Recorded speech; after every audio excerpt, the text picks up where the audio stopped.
What if some of the oldest religious secrets were never meant to be found? What if entire books vanished? And no one knows why? And what if the holiest relics on Earth are still out there, hidden in silence? Across history, sacred objects disappeared, scriptures were lost, and relics moved from empire to empire, leaving behind mysteries that scholars still cannot solve. I'm Alex, and I'll be your historian for this journey. In this episode, we count down 10 of the most puzzling enigmas in spiritual history, from missing biblical books, to forbidden relics, to the most debated tomb on Earth, all the way to the Ark itself. Let's begin the journey. They called it the Book of Giants, a lost scripture from the edge of biblical time. It surfaced in 1947 among the Dead Sea Scrolls, written in fragments no larger than a hand, and inside those fragments, an unsettling story appears. It speaks of angels who fell from heaven, of giant beings born from their union with humans, and of a world erased by a flood meant to restore balance. Yet here's the real enigma. This story wasn't unique to one scroll or one community. Early Jewish writings hinted at similar beings, mighty and of old. Ancient Mesopotamian myths echoed them too. Something bigger once connected these traditions, then disappeared. And that is the deeper mystery. Not the giants themselves, but the silence around them. This book belonged to a richer tapestry of early religious storytelling. But as faiths evolved, only some stories were copied, preserved, repeated. Others drifted to the margins until only torn scraps remained. So why was this one set aside? Perhaps because it was too strange. Perhaps because it no longer fit the world religions were shaping for themselves. Or perhaps because history always carries more stories than it chooses to remember. Whatever the reason, the fragments endure, scattered, fragile, and pushed outside the official canon. A reminder that even sacred histories have borders. Next, at number 9, another disappearance hidden inside the Bible's own pages.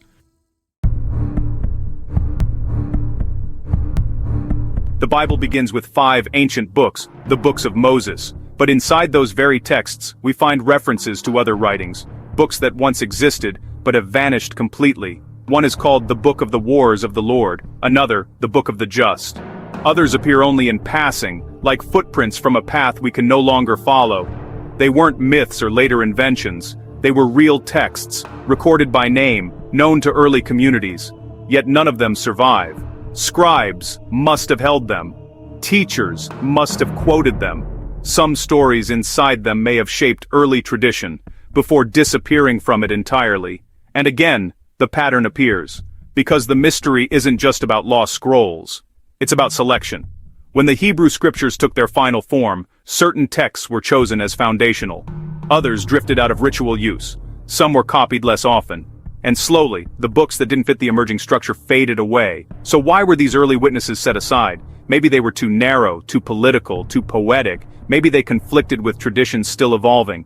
Or maybe they simply lived a shorter life than the scriptures that survived. Their silence remains one of the Bible's quiet riddles. A reminder that even sacred texts have a history, shaped by decisions. Next at number 8, a relic so secret that no outsider has seen it in centuries. In Ethiopia, inside the ancient churches of Aksum, lie objects known as Tabots, replicas of the Ark of the Covenant, or so the tradition claims. Yet no outsider has ever seen them. They are wrapped, veiled, guarded day and night. Only high clergy may approach them, and even they do so with ritual purity. What lies inside those wooden chests remains one of Africa's most enduring secrets. According to legend, one tablet isn't a replica at all. It is the Ark itself, brought to Ethiopia millennia ago, and hidden ever since. Historians debate the claim. Archaeologists have never been allowed to examine the objects. Diplomats, scholars, even emperors have made requests, all refused. But the intriguing part is not just what might be inside, it's how powerfully the mystery has shaped Ethiopian identity.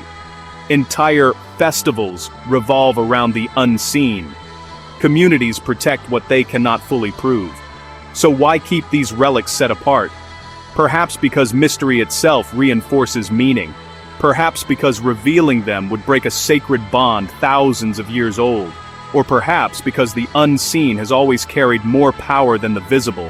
Whatever the truth, the tablets remain hidden, guarded behind veils beyond debate, a tradition preserved by secrecy. Next, at number 7, a relic that once displayed a sacred face, before it vanished.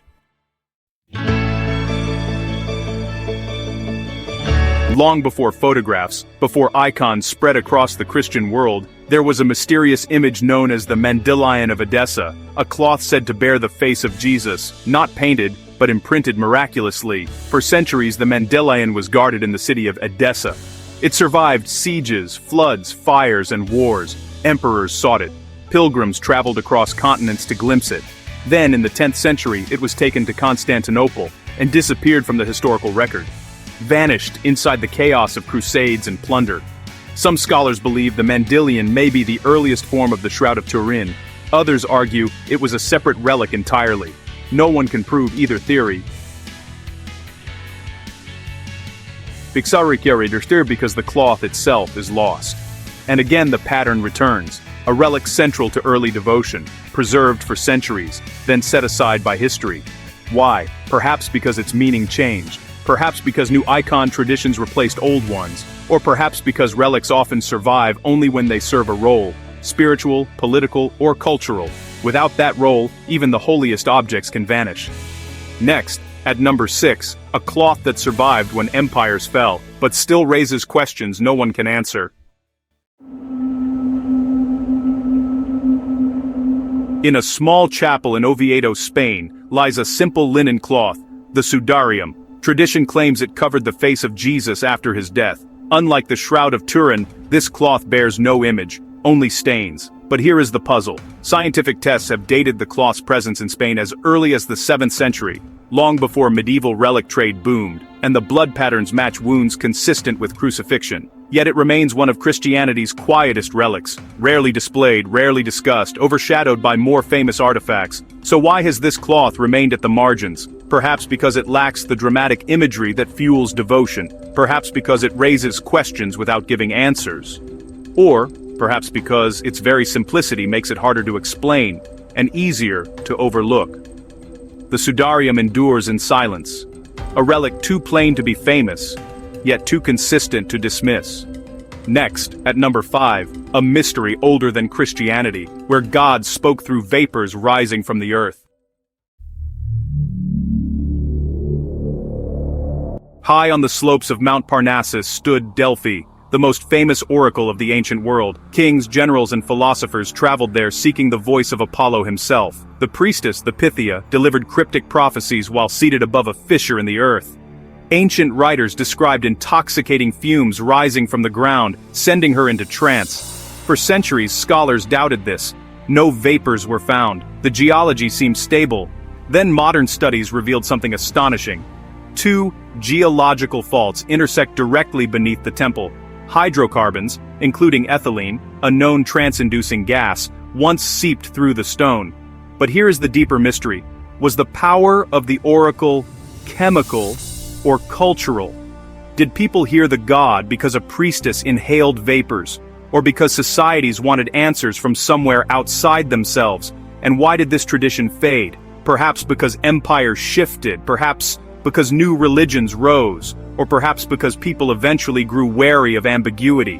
Whatever the cause, the oracle fell silent, leaving behind ruins, stories, and a question that still lingers. Next, at number 4, a Buddhist relic that shaped kingdoms, despite doubts no scholar can settle. In Sri Lanka, inside the Temple of the Sacred Tooth, lies one of Buddhism's holiest objects, a tooth believed to belong to the Buddha himself. Kings guarded it, armies fought for it, entire dynasties based their legitimacy on its possession. The tooth traveled from India to China, from hidden shrines to royal courts, always at the center of political and spiritual power. But its authenticity has long been questioned. Some scholars argue it's a relic from centuries after the Buddha lived. Others see its historical power as more important than its biological origin. So why has this relic endured while others faded? Because meaning, once established, can outlive certainty. Because symbols matter even when facts grow distant. And because a single object can unite nations, if people believe it does. The tooth relic remains enshrined, honored, and fiercely protected, a mystery sustained by devotion rather than evidence. Next, at number 3, a stone touched by million, whose origin no one can definitively prove. At the center of the Great Mosque of Mecca lies the Black Stone, kissed, touched, and revered by millions of pilgrims every year. But what exactly is it? Some say it fell from heaven as a meteorite. Others argue it's volcanic glass. Some traditions claim it dates back to Abraham. Others suggest later origins. Its surface is cracked, worn smooth by centuries of hands and tears. What remains visible is only a fragment of the original stone, yet no modern analysis is permitted, no scientific sampling. The stone's composition, and its full history, remains unconfirmed. So why has this relic been preserved so carefully, yet studied so little? Perhaps because its meaning is spiritual, not material. Perhaps because testing it could complicate centuries of tradition, or perhaps because the unknown protects the sacred, creating a mystery that draws believers closer. The Black Stone endures precisely because its origins remain beyond reach. Next, at number 2, the most contested burial site in human history. Two places in Jerusalem claim to be the tomb of Jesus. One is the Church of the Holy Sepulchre, ancient, chaotic, revered. The other is the Garden Tomb, quiet, orderly, and supported by alternative traditions. Both have evidence. Both have gaps. Both have believers. Archaeologists point to the Holy Sepulchre as the stronger candidate. Its layers of history trace back to the early Christian community, but critics note inconsistencies, reconstructions, and centuries of damage. The Garden Tomb, discovered in the 19th century, aligns neatly with some gospel descriptions, but lacks early historical support. So which one is real? The truth is simple: we don't know, and we may never know. So why does this ambiguity persist? Perhaps because faith rarely depends on archaeology. Perhaps because physical certainty would reduce a global mystery to a single address. Or perhaps because the story matters more than the coordinates. Whatever the case, the question remains open, suspended between stone and belief. And now, number 1, the greatest religious mystery of all time.